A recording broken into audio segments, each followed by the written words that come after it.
year. She also was the CDBG Scattered Site Housing Steering Committee for 6 months and Connect Delegate for 1 year. Jimmy's career with the town started in 1975.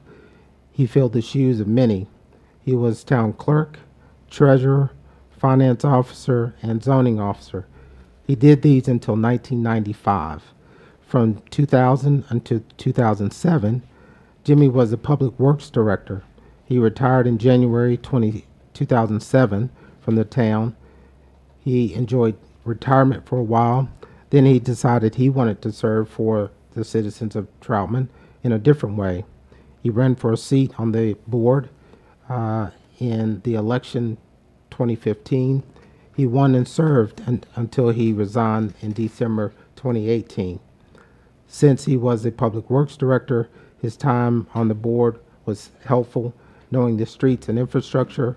Also, his desire was to see the Mill Village wastewater problems were fixed, and that finally has come to fruition. He was an alternate delegate to the CRTPO, the Charlotte Regional Partnership Transportation Organization, for 8 months. These are two individuals who have served our community and our town in multiple ways, and I'd like to recognize them and present them with a plaque which states, presented to Jimmy and Betty Jean Troutman, the Town of Troutman Citizens of the Year 2021.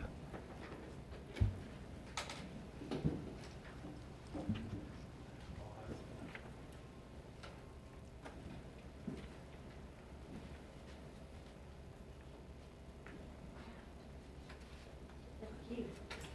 It's an honor. Thank you, Lord, so much, and all the town staff. You want to turn around and get a photo? Take my mask off.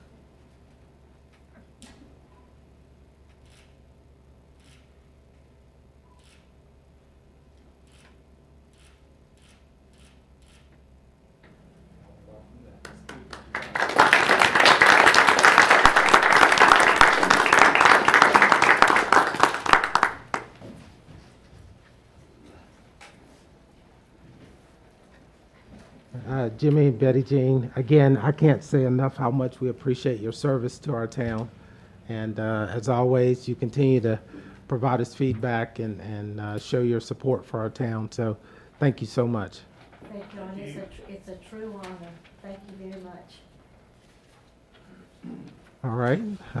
Our next item is a presentation of our organization of the year, which is presented to the Troutman Fire and Rescue. And as I said, we have Chief Morris here, who periodically is more than willing and has always substituted as our slash chaplain when we need an invocation. I will read that, and I believe he's joined with Kelsey Kessler.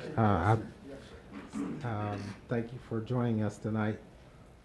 Troutman Fire and Rescue exemplifies true support, collaboration, integrity, and professionalism within our community through carrying out their commitment to provide fire suppression and prevention, emergency medical services, and minimization of loss of life and property. Above and beyond these critical services, Troutman Fire and Rescue serves our town through the sharing of resources and facilities, participating in local events, and maintaining personal and professional relationships with residents and professional partners. This organization exemplifies the entirety of our community by never hesitating to serve as a resource or offer a helping hand in and feasible capacity. We appreciate their leadership, their commitment to the town of Troutman, and all that they do for us in keeping us safe. I have a plaque here that is also uh, to be presented to the Troutman Fire and Rescue Town of Troutman Organization of the Year 2021.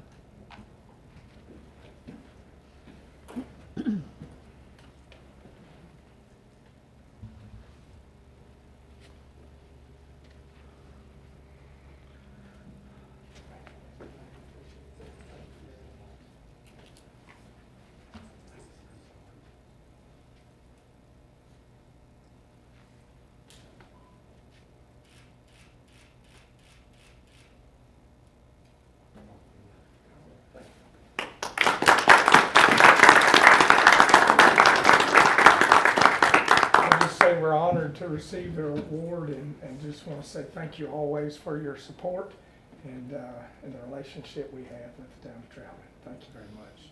Thank you so much. Your support for all the Yes. events we have.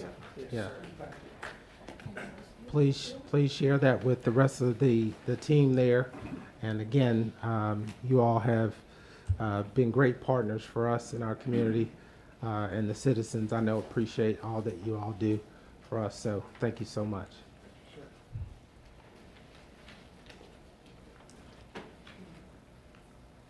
The next item on our agenda is one of our standing reports, and it is our ABC Store Quarterly Report. I believe we have our board chair and our manager here. I'll let them come up and talk to us for a little bit.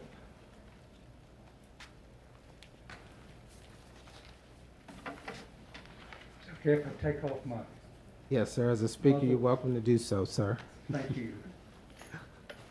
Good evening, Your Honor and honorable council members and distinguished town staff, and congratulations, well, Jim and Betty are here. Congratulations to y'all on your award. It's much deserved, and I miss seeing you guys over at the gym. I guess did you get a gym in your place? Yes, sir. Yes, sir. Well done. I'll come over there then. Anyway, on behalf of the ABC Board, thank you for the opportunity to be here to give you an update on the store's performance for the third quarter of 2020 and 2021. Also, while I'm here, this is budget time for us, and I did bring the copy of the budget, and I'll give those to the town manager along with the budget statement. But it was approved last night, at least from our perspective, from the ABC Board's perspective, and then it comes to y'all for your discernment, and if there are no concerns with that, then we'll send it on to the folks in Raleigh. So, while sales continue to be robust over at the store, they did start, and this is something we knew was going to happen, and we just didn't know when it was going to happen, started tapering off just slightly, and that happened in March because that's back when the actual big bump started with the sales. And so for the third quarter, we were still up 14.3% over the third quarter of last year, even though we were down by about 4% for the month of March. And then April, even though April's in this the quarter we're in right now, somehow we got off kilter with being here I think it was a failure on our part to make him aware that we needed to be here. But anyway, I think we'll get back on that schedule, but I'll give you a little bit of information about April as well. At the end of March, just some overall highlights. At the end of March, we had at that point done $7,724,149 in net sales since the store opened. And we surpassed $2 million in sales on the 17th of April for this year. So this year we're on track to do 2.51 million. We had budgeted 1.7 million, and the reason for that is that we didn't know what we didn't know when we were doing the budget last year. We were afraid to go out there and forecast the kind of money that we brought last year. We did 2.1, so we felt like it would be a little bit safer to go with what we knew to be the norm before the pandemic, and then we could always do a budget adjustment, which we just did yesterday, to submit to Raleigh to bring our budget back in line with the reality of what we've actually been experiencing. So, so this year's budget that I'm going to be giving to the town manager is 2.3 million and change for the coming year. So it's about 200,000 less than what we are projecting to do for the remainder, for the total of this year. So we believe that we know the pandemic has an impact on what's going on at the store, but we feel like that it's not as much. I mean, I don't think it's going to go down that much as people do filter back into the workplace now that folks are getting vaccinated and jobs are becoming available. So we pray that we're right. It just, again, we're in uncharted waters. Of course, we've been in uncharted waters since we started this journey, so we continue to be in uncharted waters, and thus far we haven't put a hole in the boat, or we haven't run it ashore, so I feel like that we are at least keeping it steady as she goes. Since opening, we've generated $665,676 in profits. That's before distributions. So that's $2/3 in profits for an entity that's supposed to still be without a profit till the end of this year, which is December, end of December. With the distributions, we've distributed $184,557 back to the town and or to the police department and alcohol education, which is DOSI, Drug Alcohol Coalition. Yeah, about it. So of that $184,557, $135,603 has come to the town and its identified entities, the park and the park fund, and then the library and the 4 schools. So, and then the police department's gotten $20,398 thus to date, and DOSI's gotten $28,557. The third quarter highlights, we did for the January through March, we did $562,259 in sales. That was 14.3% above third quarter last year, which I think I stated just a moment ago. Our third quarter operating expenses were up about 15% over third quarter last year. That was an average of $25,323 a month versus $22,026 last year. That is mostly increase in payroll because of the additional people that were, not people, but hours for the people that we have to cover the amount of business that we were realizing. So, I mean, obviously, with the increased amount of business that we've recognized, we have had to have additional manpower staffing to be able to accommodate that. And also liquor delivery fees have gone up slightly from the ABC commission, so that's an impact on that number as well. The third quarter net profits after distributions was $34,667, and that's a 4% increase over the third quarter of last year. And third quarter distributions, which I had the checks for the town and the parks and I believe the library, not the parks, the park, there's 2 checks for the park, but with me, I'll give to the town manager and we'll mail the checks to the schools. And that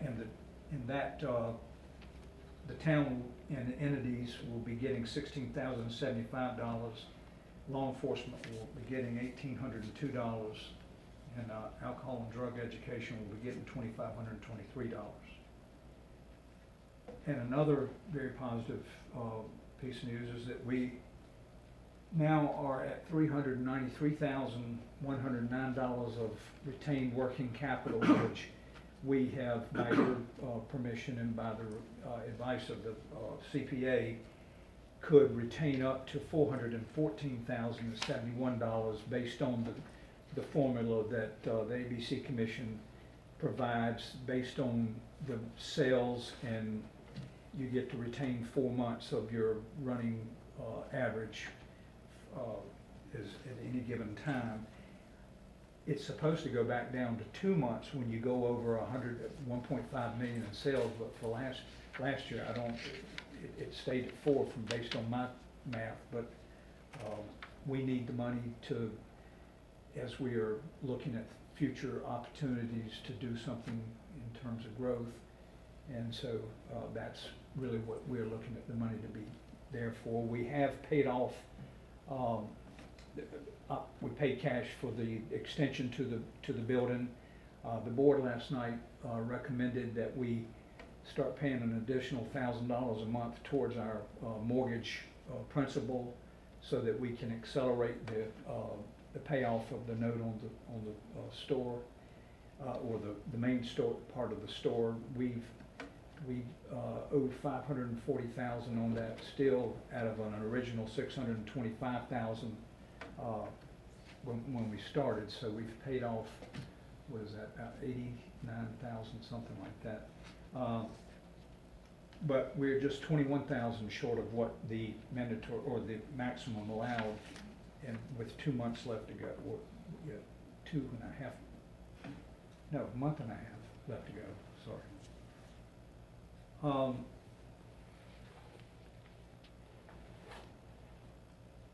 See, I think based on that project, or the projected income that I had stated, at 2.51 million, that will put us up in the range of 240,000 in profits, net profits, before we do distributions, and the distributions for the year should be in the neighborhood of 110,000. That's with the police, DOSI, and then the entities, the town entities. So we're at full staffing. We have a good team. We miss our buddy Eddie. The original team, it's nothing like the original members of the team folks that made it come to fruition. But we do have a good team at this moment, and I'll be happy to take any questions that you might have. Any questions for Leighton? Well, I'm gonna ask the one that I probably asked last time, the time before, on your expansion, south, I presume. Is that, anything happened on that anymore as far as preliminary planning or ideas of where you may wanna relocate, not relocate, but locate a second store, south of us? We are looking at some places, and for reasons that you hopefully would respect, we're trying to keep that a little bit close to chest, just because if someone knew that we were looking at specific areas or specific properties, it would jack up the sales price of it before we could get in there and hopefully negotiate what would be a reasonable fee.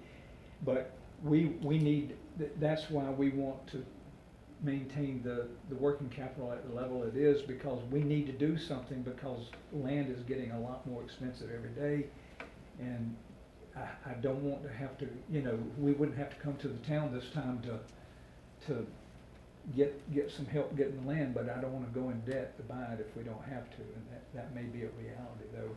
And then, once we've got the land, even if it takes us a year or two, maybe 2 years before we're ready to pull the trigger, that's part of what I've put in the budget statement for y'all, is that we can't really do the calculations in the business plan until we know where the land's going to be able to forecast what our database or our customer base will be.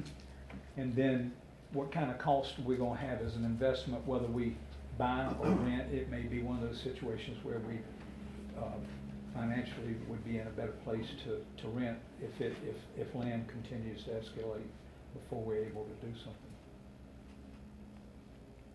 Is that? Yeah, yeah, and it just, and again, I'm not trying to pin you down or anything, I understand, but, if you, had one wish, what kind of timeline would you say over the next 2 years, 3 years, 5 years? You know, just something rough that you would think an expansion may take place. If I was king for a day, I'd say 2 years from now, or from the end of this fiscal year, to be at least under construction. And again, that's assuming that we buy and build, which would be my druthers at this moment, just because you want to, I mean, it's a lot smarter to be able to pay yourself every month rather than to be paying somebody else. Thank you, sir. Appreciate it. Other questions or comments? Good job. Thank you. I Well- appreciate it as always, and I know Evelyn and the team are continue to do well over there, and Well, so. thank you. You're most kind, and without her, none of this would be happening. I get to come up here and brag about what's going on, but they are where the rubber meets the road and the moments of truth. Without them, it wouldn't be happening. Good, good. And we're looking forward to this mask thing going away too, because it has Yes. really not been a pleasant situation. We've had,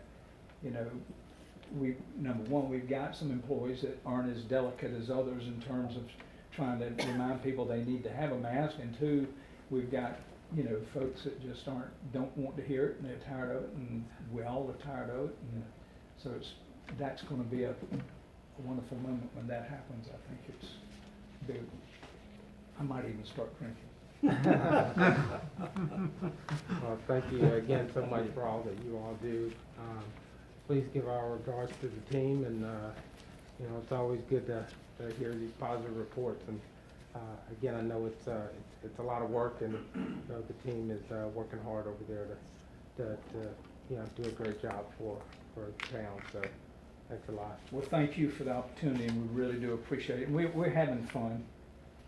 And I'm probably again gathering up all your important papers. And your pen.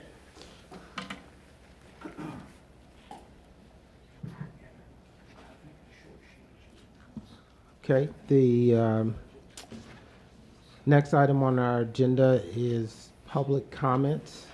The public is invited to address the council with comments and concerns. Public comments limited to 3 minutes per individual.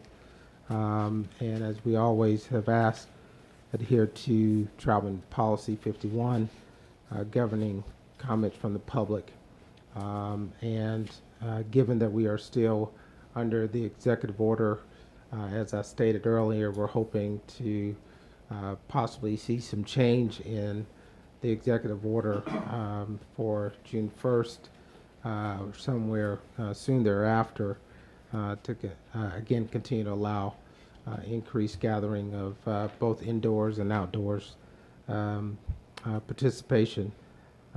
At this time, I would ask if there's anyone who has either sent in an email or made a comment online. Okay, clerk. Okay. Anyone in the audience wants to address the council with any comments or concerns? Mr. Mayor, Yes, sir.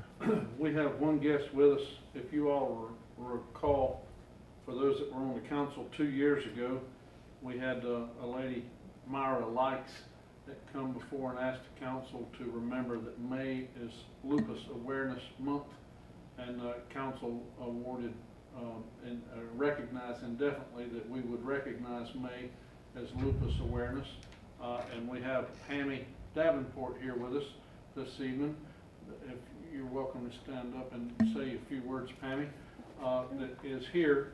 Myra was hoping to come and recognize the town and just speak momentarily on lupus and recognize us for being the first town or city in Iredell County for making May as Lupus Awareness.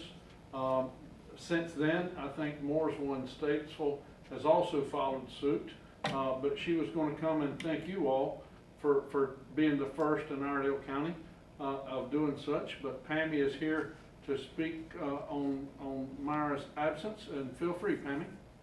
Okay, first of all, I just want to thank you for honoring us. And like he was saying, Myra is out. She was in the hospital and she was just getting home from the hospital today. So she asked me to come, and I am in her lupus support group, Iredell County lupus group. So she apologizes for her absence, and we just thank you for your support, and just want you to know that we, in case you know somebody or know of somebody or hear of somebody, we do still have our lupus support meetings the second Tuesday of every month. Right now we're on Zoom, but nevertheless, I was just want to give you a quick view of lupus. It's an inflammatory disease caused when your immune system attacks its own tissues and organs and stuff. And it can affect your joints, your skin, your kidneys, blood cells, your brain, your heart, your lungs. Some symptoms are fatigue, joint pain, rash, the butterfly rash on your face. And they periodically get worse, and we call it flare-ups. And then they may improve a little bit. But while there's no cure for lupus, treatments focus on improving the quality of life through controlling the symptoms and minimizing the flare-ups. And you just have to change some things. Lifestyle modifications can help. Sun protection, being protected from the sun, usually wearing sunscreen, you know, especially during the spring and summer, it's a must. The sun is bad for lupus. It can cause you to flare up. Your diet, and then of course some medications, such as anti-inflammatory medicines and steroids, and avoiding certain foods. And I heard the gentleman before me was talking about being ready for the virus and stuff to be gone.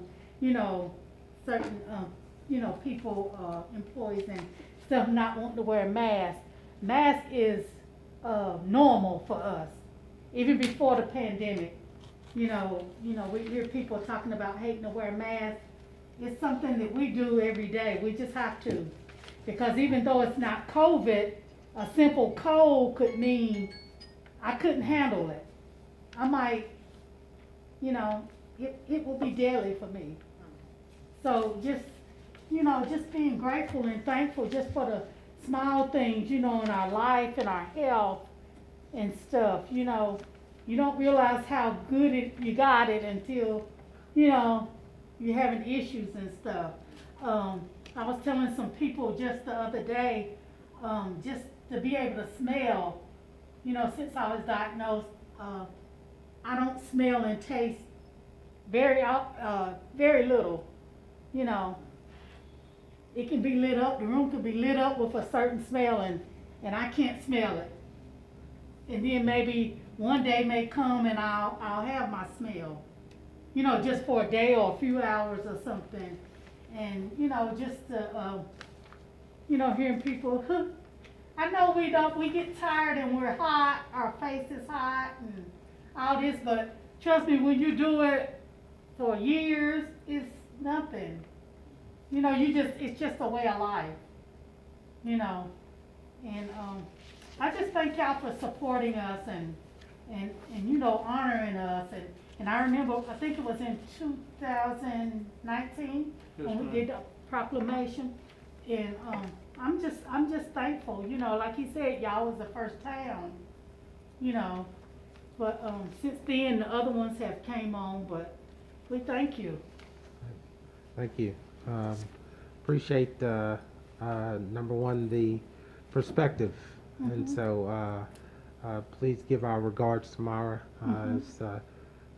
Again, we wish her much health and to continue to have good health. So, and anytime we can help from a town perspective, we're happy to do so.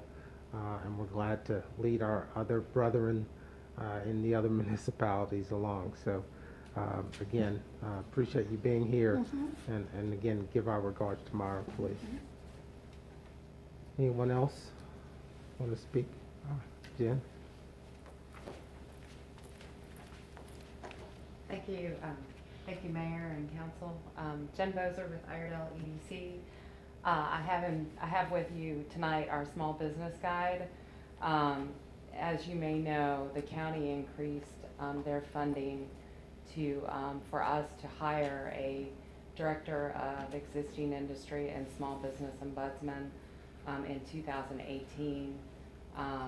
A big part of our work is small business. I think folks traditionally think of economic development as incentives and, you know, large industry, but a significant amount of our work is spent helping small businesses navigate the permitting process, the zoning process, including our existing industries in growth with workforce resources, funding resources, but it also includes startups that are new to our community, entrepreneurs who are interested in launching their business, you know, companies that have already started that need growth opportunities and resources to help them grow. And we work with a variety of partners to do that. This guide is the first time that Iredell County has published a small business resource guide. It includes over 90 partners and resources. It's available online on our website at iredelledc.com. I want to recognize Matthew Pierce on our team, our Director of Existing Industry and Small Business Ombudsman, for his incredible work to produce this guide. It's very thorough, and what we really want to do is try and reach businesses in all areas of the county. Not everyone has access to the resources based on their connections. So we're really striving to do this, and we printed 1,000 copies and distributed these across the county and our partners. As I mentioned, it's available online. Certainly, if folks need more copies, we can make those available. But I appreciate the town's support, financial support, and you know, help in us promoting all the things that we do, and just want to say thank you. Thank you. I guess first of all, this is I think a great resource, especially for the town of Troutman and a lot of our small businesses here, and a number of folks who are interested in starting a business. And so anything we can do to try to get this tool out and communicate it, I'm sure our staff, Mr. Wyatt and the team will make sure we have a copy of it here and is able to distribute it. So thank you for that. We do have them here in the lobby. Great. Anyone else want to comment? Okay. We will move on to our next item on the agenda, which are new business items. First item is a text amendment to the Town of Troutman UDO, Unified Development Ordinance, TA 2102, for the implementation of North Carolina General Statute 160D requirements. I will now open this public hearing and turn it over to our planner, Mr. Jonathan Wells. Thank you, Mayor. Can everyone hear me from here, or would you prefer I stand up at the podium? You're fine there, I believe. Okay, I'll try to keep a strong voice here. As many of you are aware, over the last 2 years, the North Carolina General Assembly enacted legislation that effectively recodified all the planning and zoning laws that give cities and towns and counties throughout the state their planning and zoning authority. This was something that was years in the making. It helped streamline and make uniform the planning and zoning laws that had literally been enacted incrementally over several decades. So this gave the state an opportunity to basically clean up those planning and zoning laws and make them more contemporary in form and content. The obligations that all cities and towns in the state had was to make necessary adjustments in their own local regulations and ordinances to align with the new statutes that came out of that legislation, a statute known as 160D. Back last summer, the town contracted with the Central Atlantic Council of Governments to do an evaluation of our Unified Development Ordinance and identify what parts of the ordinance required editing and amending and modification in order to bring them into alignment with the new 160D requirements. They completed their work approximately 2 months ago, and I had an opportunity to share that product with the Planning and Zoning Board at their April 26th meeting, during which they made a recommendation unanimously, by the way, to the town council to adopt the recommended changes.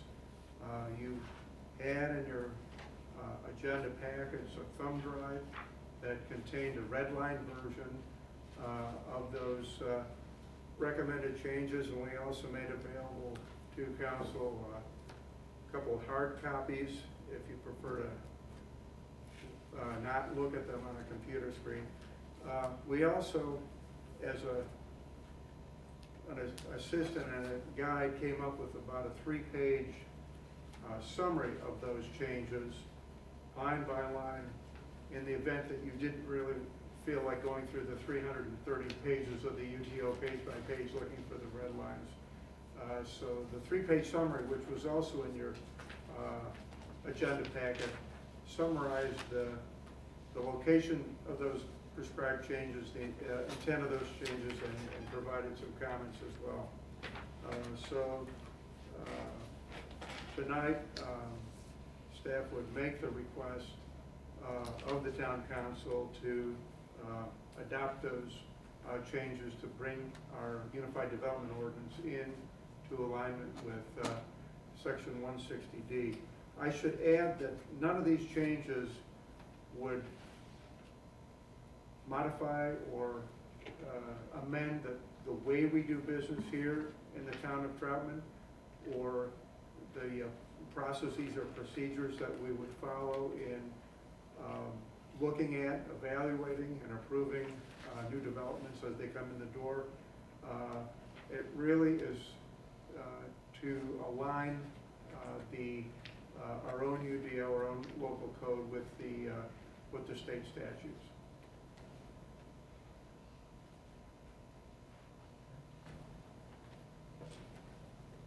Thank you, Mr. Wells.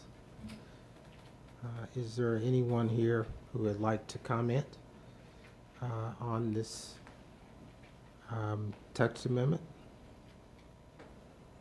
Okay. All right. If not, then I will, before I do that, council, is there any comment for Mr. Wells? Okay. If not, I will close this public hearing. Council, you have heard from Mr. Wells. I'm sure had a chance to go through all 330 How many pages? It's about 315 and growing. Okay, 315 pages of changes, most of them which are text changes to align with the new General Statute 160D requirement. At this time, I will ask if there's a motion to adopt Ordinance 0221, title Ordinance amending the Town of Troutman Unified Development Ordinance. I'll make that motion, Mr. Mayor, the adoption of ordinance 02-21. Before we do that, I want to make sure that I close the meeting, as my counsel reminded me. As I'm talking, I'm thinking I did, but make sure. So there's a motion on the floor to consider adoption of ordinance 0221. Is there a second? Second. Motion is made, received a second. Pick or choose either one. Any other question or comment? Hearing none, I'll call for the vote. All those in favor say aye. Aye. Any opposition? Hearing none. Motion passes. At this time, we'll consider the adoption of a statement of consistency. I'll accept the motion. I make a motion regarding consistency of this action, that the text amendments are consistent with Troutman's strategic plan and the future land use map, as they will simplify development processes and procedures and bring them into compliance with state laws and statutes. The proposed changes are reasonable and in the public interest, as they clarify procedures and conditions under which development is expected to occur in Troutman. Motion is on the floor regarding our statement of consistency adoption. Is there a second? Second. Motion is made, receive the second. Any other question or comment? Hearing none, I'll call for the vote. All those in favor say aye. Aye. Any opposition? Hearing none, motion passes. Again, thank you, Mr. Wells. And it's great to know that we were a little bit ahead of the game than some other communities as we had our UDO updated. And so appreciate all the work that you did to make sure that we're in compliance. So thank you. The next item on the agenda is to set a public hearing date regarding the issuance of debt for property acquisition. Turn it over to Mr. Wyatt. This would be in reference to the property that we intend on purchasing with the 3 lots total next door. And it would be fine to set that up per Steve at our next pre-agenda would be fine. Council, if you're agreeable to the date of the next agenda meeting, which is, June 7th. thank you, You're welcome. June 7th, I'll accept the motion to hold that public hearing for that debt issuance on that date. Is there such a motion? I'll make that motion. Is there a second? Second. Motion is made, receive the second. All those in favor say aye. Aye. Any opposition? Hearing none, motion passes. We'll keep with Mr. White. The added item of the SRO to the budget.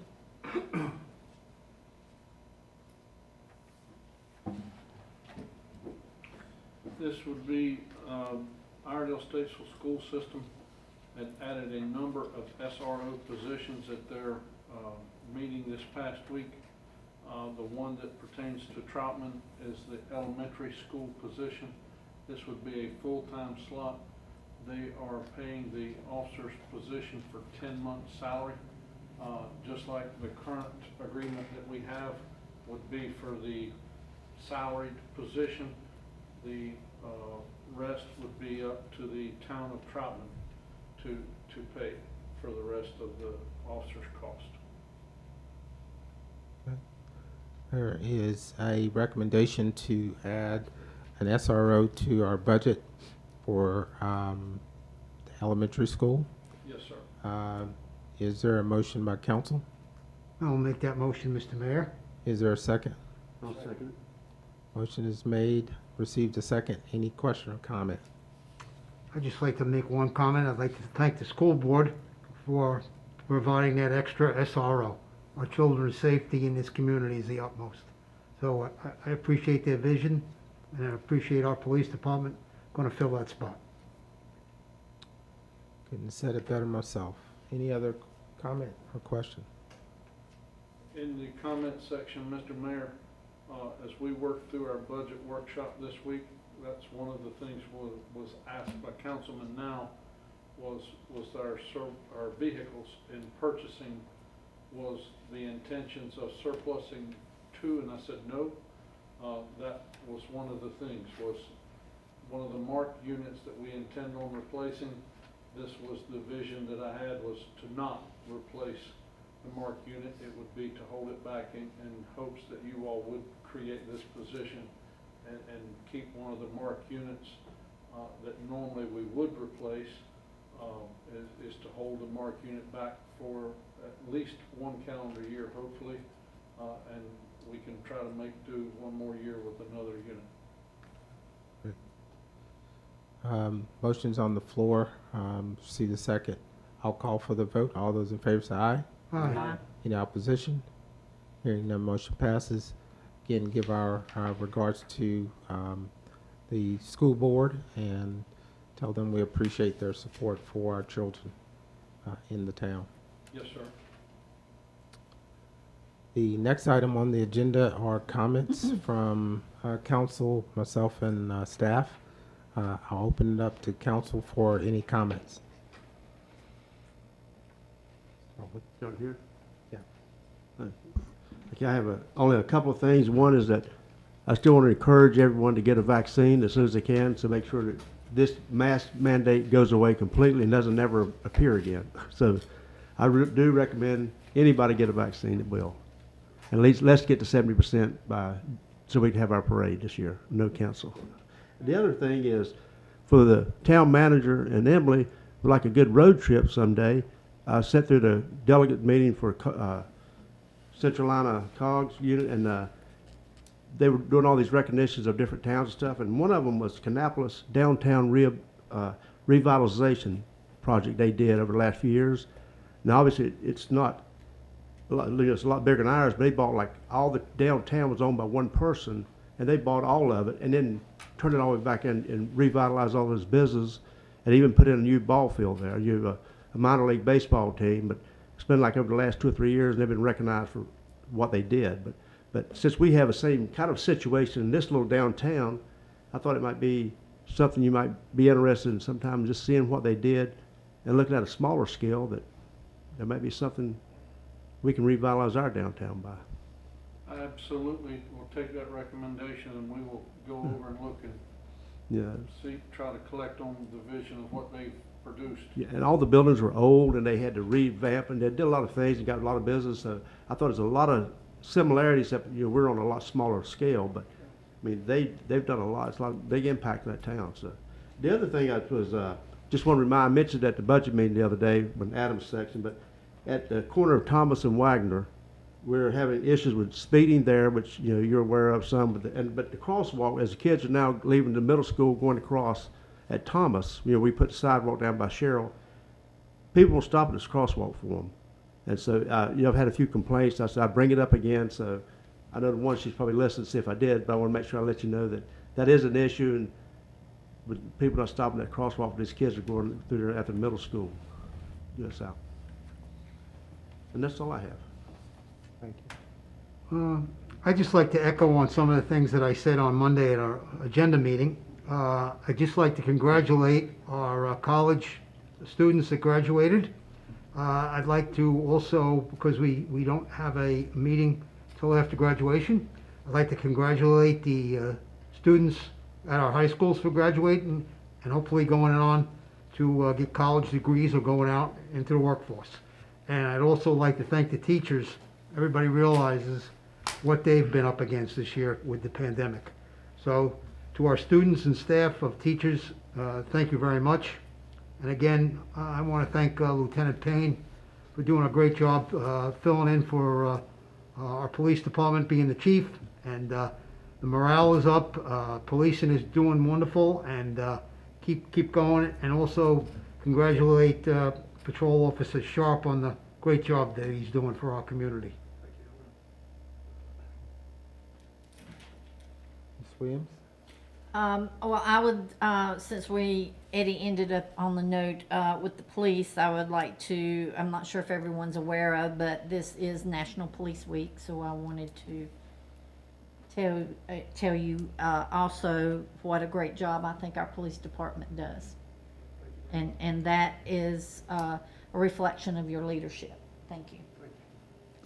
I know at one time, and I don't recall changing it or anything, but we had an ordinance where I call them sandwich signs. I think our town manager called it something at the budget meeting. I don't recall. Clam signs, right. I don't know the correct wording on the ordinance, but I don't believe you're supposed to leave them after your business closes, set up, and the development down where Troutman Jewelry and Pawn, there are a couple of those that stay open continuously, even on the days that businesses are closed. I took our code enforcement officer out for a little tour last week, and that was one of the topics that we discussed. And several citizens have complained the area that you are speaking of, and it's my understanding a couple other establishments according to him, and he is supposed to be sending letters out advising those business owners that they are supposed to be, according to our current ordinance, to be brought in daily. And you are correct that they are not to be left out overnight. Okay, thank you. And If I can add something to that, we've also seen a little bit of a problem with those signs being placed on the sidewalks and in the public right of way, and those are also not permitted in the ordinance. right. Also, I want to thank Emily and Paxton. I read the article on the Idle Free News about the farmers market opening, and I personally didn't know all the years that we've had this farmers market that and maybe not when it first started, but the strict guidelines that were printed in there. I appreciate you actually visiting the sites of the owners, the vendors that come, to make sure that it isn't merchandise produce bought from somewhere else, that it is grown from them and come. And I really appreciate you guys doing that and checking on it. Paxton hadn't got to do the visits before, but we are doing that. Okay. And my last thing is, I'd like to thank all the staff, and I know they're not here, for going the extra mile. We are a small staff, and they do more than just what their job description is. And I think, and I'm going to point out to Paxton again, it was a couple of weeks ago, he was out mowing the greenway, and I guess he ran over some trash. He got off of his mower and he was picking that up off of the ground, all the many pieces that got shredded. And I appreciate you taking such pride in what you do for the town. Thank you. Something, and I know the town manager and I've had this conversation before, it's been a while, but the events of this week with Colonial Pipeline and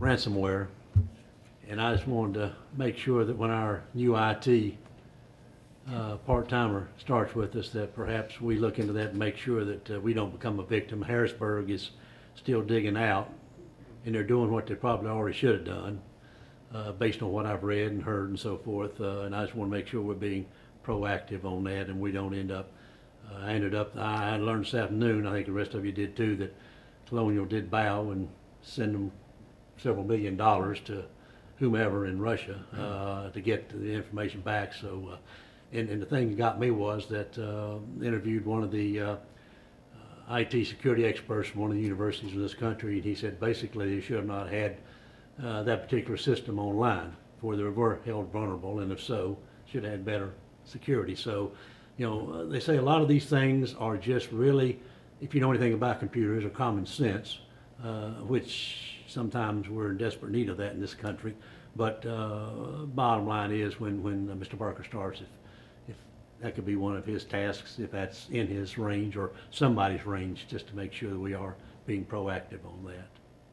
Yes, sir. And you and I have had the conversation, as well as the mayor and I have, and we've toured a facility here in Iredell County that's recognized pretty heavily for what they do. And we need to have that conversation pretty soon to make sure that we are insulated for things just like that. Charlotte and Mecklenburg is pretty close to us, and they're still recovering from the last issue that they had. And that's a pretty big governmental agency that fell victim to it. So your concerns are duly noted. And I think it was $5 million that they paid for theirs, the pipeline. I don't know what Charlotte and Mecklenburg paid, but they also paid, and still haven't fallen. And I also heard that there was a tech audit done, and it was told to them a good while back that it needed to be cleaned up some. People just don't take things seriously, including our federal government in this regard, our grid and so forth. And I don't mean to get on the stump here, but again, it's just being proactive and looking forward. And this is a day and time of, especially when you're online and connected to the internet, you're very vulnerable. I don't care what kind of organization you are, from the smallest to the largest. And if they can hack into DOD and Homeland Security, which they have done, as well as something like the pipeline, and cause the disruptions they've caused in the past few days. And I understand it's just a matter of time before they can hack into the national electrical grid. They hacked into, I think it was Southern Florida, to a water district, and trying to do some damage there. I mean, it just on and on with reports and so forth, and it just amazes me that we continue in this country to not be very vigilant in that regard. It's just we're leaving ourselves wide open. But at least in Troutman, we can do something about it for Troutman, and my reason for bringing it up. Thank you. I might comment that, I mean, there have been towns close to here, Boone lost well over $1 million. I think Conover lost a substantial amount of money. And it's not just ransomware, it's just scams. One, Boone went through a town clerk, very sophisticated way of doing it, but there is, the school of government does have a woman on staff who's a specialist in cybersecurity, and she's available for consulting. Who's that? What organization? The school of government. School of Government, okay. Yeah, so thank you for bringing that up. And again, as Mr. Wyatt said, we've been having this conversation for well over a year to talk about how to ensure that our citizens' data, the data that the town owns, is secure. And he's right. I think we've got some resources right here in Iredell County that can help ensure that. So look forward to having some dedicated resources to help figure that out. So I know Mr. Wyatt will make sure that we get our data secure, and I know it already is, but just to ensure that's the case.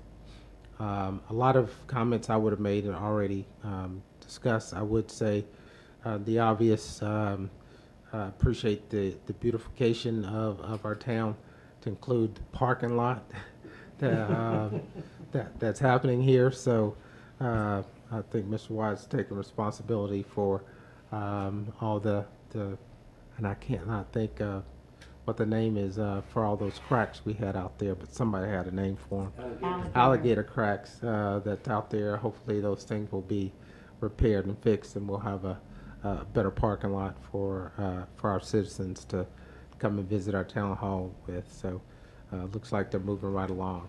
So next thing is, I mentioned on Monday the death of Officer Sheldon and just continue to remember him and his family in our community. And lastly, I did hear that Mr. Wells also has I don't know if it's a job or a hobby, but he showed up in the newspaper repairing, making bikes. And so we wanted to congratulate you on the recognition. It's somewhere between a job and a hobby, I guess that's a jobby. Yeah, so the new jobby that you have, and so Yeah. I appreciate your helping and providing service to the community, so. It's been a very unique and humbling experience, and for anyone who's not familiar with it, the City of Charlotte, for about 8 or 9 years, has operated a bike share program. And they were in the process of retiring the bicycles because they had been left outside the whole time and they were 8 or 9 years old. And a friend of mine asked me what she thought the city was going to be doing with the bicycles, and I made a couple discreet inquiries and found out that there were no plans for the bicycles. I've also been a volunteer for a number of years with an organization called Roof Above, which is doing a lot of good work with the homeless community in the Charlotte-Mecklenburg region. So what we did was a few of us made a connection between these gently used bicycles, many of which needed some repairs, and the fact that a lot of folks who are unfortunately without permanent shelter over their heads have difficulty making their way around town and getting to and from their appointments and to and from their workplaces and so on and so forth. So we began repairing these bicycles and making them available through the Roof Above organization to our homeless neighbors. We delivered the first set of 10 bicycles that had been repaired to a shelter on Statesville Avenue about 2 Saturdays ago, and it was a wonderful experience. Just seeing the shelter manager sitting there, his eyes lit up, and said, "These are, what do we owe you for this?" And it's like, "No, nothing. Don't worry about it. It's just what we did." So here's a spoiler alert. My understanding is one of the local TV stations is scheduled to come down and do a story on this program for sometime over the weekend. We're supposed to meet with them down there tomorrow afternoon. So keep your eyes and ears open for that. The program is called, what are we calling it? Bikes for Neighbors. That's what we're calling it. Right. We've given away 10 bikes so far, and we have, I think, 190 bikes that still need to be repaired. So if anybody is interested in doing some bicycle repairs, we can talk afterward. Okay. I understand we've got a few missing, so maybe you can spare us a few. I don't know if we can't find our own. Yeah. Maybe we can work that out too. Thanks. Well, if nothing else, you heard it here first. And again, we appreciate what you do, and it shows the service and commitment of our staff and people that we connect with here in Troutman. So it's great to hear that, and appreciate your service to the community. I appreciate the recognition, man. With that, I'll turn it over to Mr. Wyatt. Thank you, Mr. Mayor. The parking lot was one of the things I know has been discussed for several years, and Mayor Pro Tem was pretty firm. He called me about 6 or 7 weeks ago and said, in a not nice descriptor about the parking lot one day, and said, can you do something about this? And it just, the timing came out and you all approved to proceed with it, of course, and it just worked out that we was able to get it done. I apologize that it happened during a council meeting week. I can tell you all, we get a couple hours of it this evening. Staff can tell you today, and them trying to work in their offices and the workers, leaning up against the windowsills and shouting back and forth with the hammering. Everybody's took all the aspirin they can take by the warning labels on the bottles, but after a couple days, it will be fine. But we do have the warning labels, no sharp turns in the parking lot for at least a week and a half. So make your slow, easy turns as you all come through checking it out for the next week. But we do appreciate the contractors responding as they have.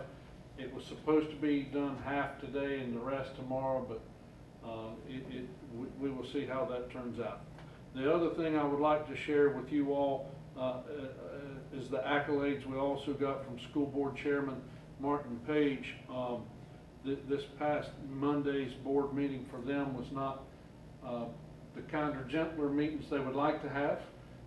And they had some disgruntlement that was going on there, and he wanted to make sure that I shared his praise for our police officers that were in attendance. We had a few extras because they were expecting there to be some issues, and there was. And he said our officers acted very professional and responsive, and he wanted to make sure that you all as council knew that our officers were just that, and it was a great turnout. There was no issues that could have been much worse. Of course, when you have a large crowd there that's disgruntled for whatever reasons and don't follow the rules and procedure, then things can go bad. But the officers handled themselves professionally. The citizens there, even though they had issues, respected the officers, and the officers respected both sides. And that's what made it go away with no harm and no fouls, and everything went as you would hope in those situations.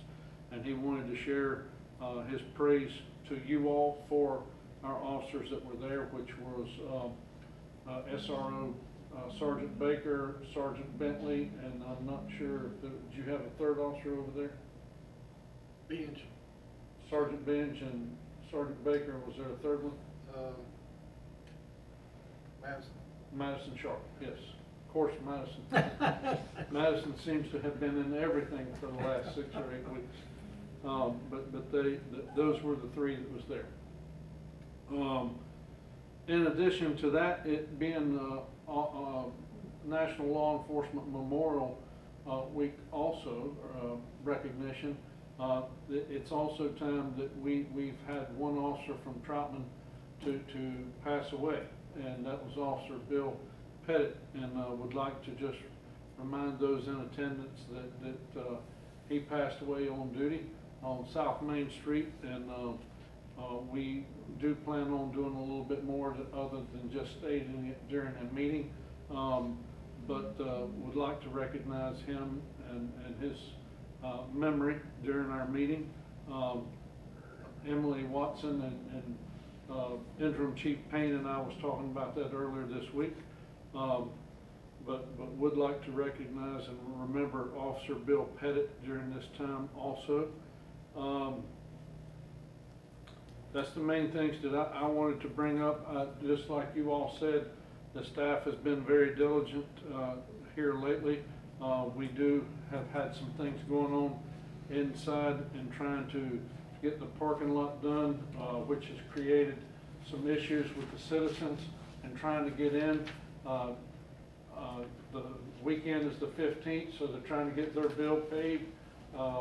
Some of them have been a little upset with the parking lot as well, but they have been, for the most part, kind and have worked around it, and so has staff, trying to get Danielle moved. We have a new employee coming Monday, and we're trying to get all that transition going on too. But we've got a new detective that started this week, and more police officers coming soon. But thank you all very much and your support of staff, and they've been doing wonderful. Thank you. I appreciate your comment around Officer Pettit. And I look forward to, number one, maybe having the family here and recognizing them as well. In my time on council, we haven't done that, and so I appreciate you all looking into that and trying to make sure that we recognize them at some appropriate time. Yes, sir. Thank you. Council, any other comments, questions for the good of the order? Not, I'll accept the motion. In honor of our co-citizen of the year, Jimmy Troutman, whose seat I sit in, I make a motion we adjourn. Is there a second? Second. I appreciate your comments, Mr. Harris. All those in favor say aye. Aye. Any opposition? Hearing none, motion